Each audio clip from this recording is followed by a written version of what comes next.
일단 그래서 첫 번째 한 세대를 보시면 일단 정시에서 수능 반영 비율은 40, 40, 20%로 4:4로 지금 진행이 되고 있고요. 그리고 B형 가산점이 5% 붙어 있고, 그리고 탐구 같은 경우는 상위 두 과목의 평균을 내는 것으로 진행되고 있습니다. 그리고 성적하고 실기 반영 비율은 수능이 20%, 학생부가 10%, 실기가 70%로 실기 비중이 조금 높은 학교에 속하고 있고요. 그리고 실기고사 내용을 보시면 기초 디자인이 2015학년도에 신설이 된 학교입니다. 그래서 올해가 실기로 처음 아이들을 뽑는 해가 되었습니다. 그래서 일단 문제를 보시면 소재는 시계가 나왔고요. 그래서 제시된 사물의 조형적 특징을 활용하여 화면을 자유롭게 구성하시오 라는 문제가 나왔습니다. 그래서 전반적으로 색상은 여기 테두리를 구성하고 있는 그레이하고 블랙 색상, 그리고 여기 포인트로 레드 컬러가 지금 주어졌고요. 그리고 색상은 바꿔도 된다는 조건이 있었고 분해해도 된다는 조건이 있었습니다. 그래서 전반적으로 문제를 봤을 때 이 타원의 활용도가 굉장히 중요하지 않았을까 하는 생각을 했습니다. 그리고 요소들 간의 질감 대비도 필요했을 것이라고 봅니다. 그리고 은색과 검은색으로 고유명도가 명확하게 대비되는 소재가 제시가 되었고요. 그리고 덩어리진 양재와 선재가 제시됨으로써 면분할을 통한 주제 연출이 중요하지 않았을까 하고 생각했습니다. 사고의 전환을 하던 아이들은 조금 개체를 분해하고 절단해서 관찰하는 게 조금 더 익숙했겠지만 기초 디자인만 준비하던 아이들은 그게 조금 부족하지 않았을까 하고 생각을 했습니다. 그래서 같은 맥락으로 아마 지금 다른 학원들 합격작을 구할 수가 없어서 제시는 하지 못했지만 아마도 개체를 부수는 연출도 가능하지 않았을까 그런 생각이 조금 들고요. 그리고 제한 조건의 유연한 수용이 조금은 필요하다고 생각합니다. 색상을 바꾸라는 제한 조건이 있었는데 그런데 합격작들 보면은 기존의 고유 색상을 그대로 사용해도 크게 문제는 없었던 것으로 보아서 건국대나 국민대만큼 제한 조건을 완전 빡빡하게 막 이렇게 지키라고 교수님들이 눈에 불을 켜고 평가하시지는 않은 것으로 생각됩니다. 이상 한 세대 분석이고요. 그리고 서경대로 넘어가도록 하겠습니다. 이 학교 같은 경우는 B형의 가산점이 없습니다. 그리고 탐구 같은 경우도 한 과목만 반영이 되고 있고요. 그리고 지금 시각정보과하고 생활문화과하고 반영 비율이 다른데요. 시각정보과 같은 경우는 수능 50%, 실기 50%를 보고 있고 생활문화과 같은 경우에는 수능 20%와 실기 80%를 지금 보고 있어서 실기의 비중이 굉장히 높은 높은 과로 보시면 될 것 같습니다. 그래서 실기대회하고 수시하고 정시 문제를 쭉 놓고 비교를 해보았는데요. 먼저 2015년 실기대회 문제 같은 경우는 자물쇠하고 열쇠를 줬고 제시된 사물의 고유의 특징을 파악하고 사물의 연계성을 표현하라고 문제가 나왔었고요. 그리고 2015년 수시 같은 경우는 시각과 같은 경우 종이배하고 블록하고 털실이 나왔는데 이것도 시각적 특성을 살려 그냥 사실적으로 표현하시오라고 나왔었고 생활과 같은 경우도 신발끈, 빨래집게, 병뚜껑이 나왔는데 형태와 재질의 특성을 살려 화면을 재구성하라고만 문제가 나왔었습니다. 그래서 이 수시까지만 해도 조형 언어가 제시되지 않았기 때문에 그냥 건국대 스타일로 화면 구성 위주의 수업이 진행되었던 것으로 보이는데 지금 2015년도 정시 같은 경우에는 시각정보과 같은 경우는 그냥 컵빨대 종이컵 홀더를 주고 얘네들도 여기하고 마찬가지로 그냥 시각적인 특성을 살려서 사실적으로 표현하라는 문제가 나왔는데 생활문화 디자인과 같은 경우는 지금 율동감과 공간감이라는 조형 언어가 하나가 제시가 되었습니다.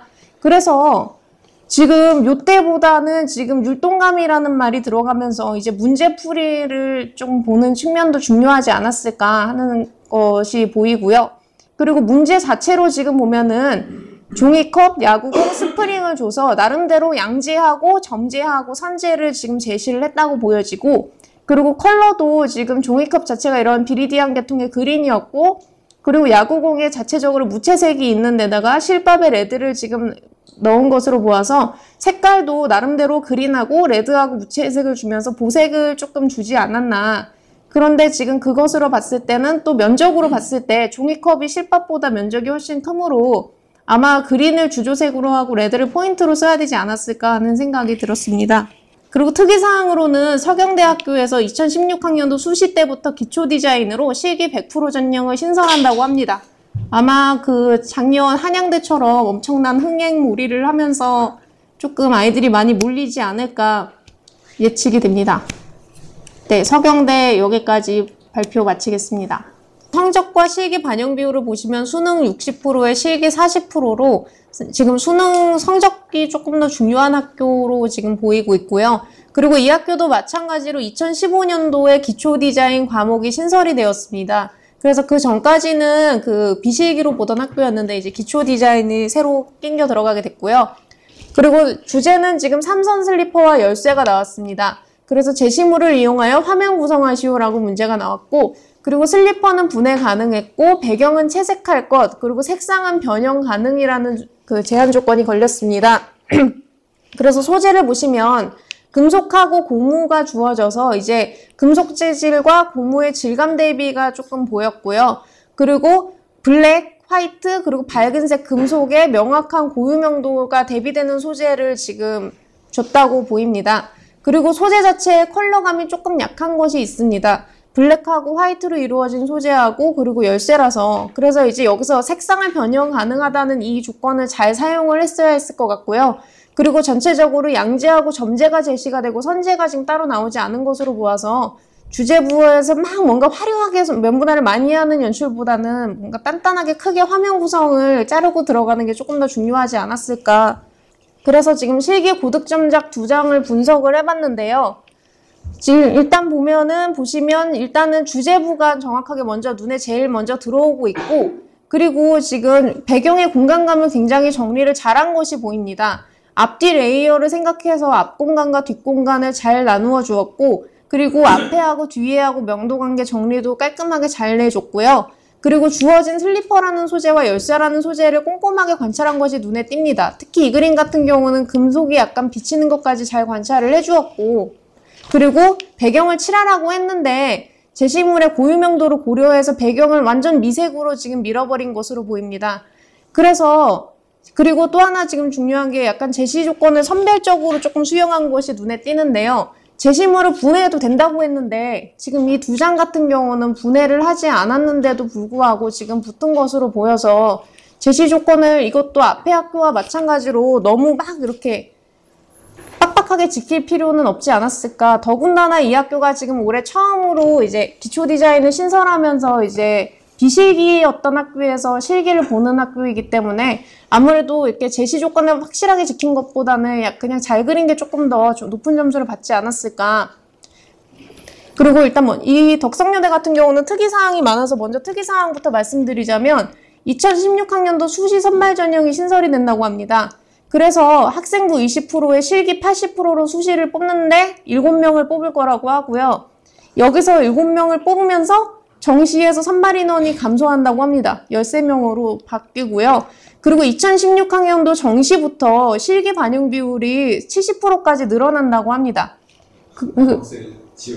네, 그리고 최근에 지금 뉴스에 보면은 여대에서 이제 남녀 통합으로 지금 방침을 바꾼다고 합니다. 그래서 이르면 2016학년대부터 이제 지원할 수 있을 것으로 보이고요.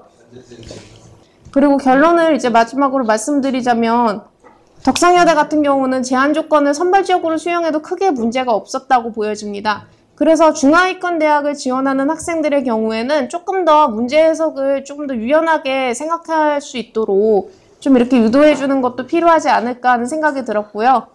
그리고 자꾸 이제 그 색채 자유 유형이 국민대에서도 나왔고, 그리고 덕성여대나 그런 데에서도 지금 색채 자유라는 문제가 계속 주어지고 있는데, 이제 예전에 기초 디자인 스타일대로 너무 고유색만 쓰는 것보다는 이제 어느 정도 색을 쓰는 방법에 대해서도 한번 수업을 점검해야 되지 않을까라는 생각이 들었습니다.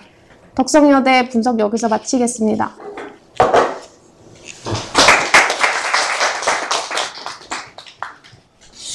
패턴은 제가 볼 땐 기초 디자인에서의 패턴은 네. 없는 것 같아요. 죽는 거죠. 네. 그러니까 아이들이 가지고 있는 그 물체 고유 비례나 어떤 시점, 거기서 어떤 조형미를 찾아나가는 훈련이 더 중요하지. 물론 다른 학원들이 저렇게 비례를 패턴을 쓴다고 하지만 만약에 비슷한 소재가 났다 해도 틀어지게 돼 있어요. 아이들의 그 조형감이란 건 네. 수업을 해봤지만 제가 소재가 어떤 소재는 잘 뜨는데 어떤 소재는 못 그려보더라고요. 그러니까 형태에 대한 그 민감한 비례감을 느낄 수 있는 어떤 조형미가 필요한데 그런 훈련이 어떻게 보면 좀 더 오래 차별화될 수 있는 어떤 수업 내용으로 들어가고 그런 거 가지고 좀 더 민감한 어떤 그런 아주 민감한 부분이 있어요.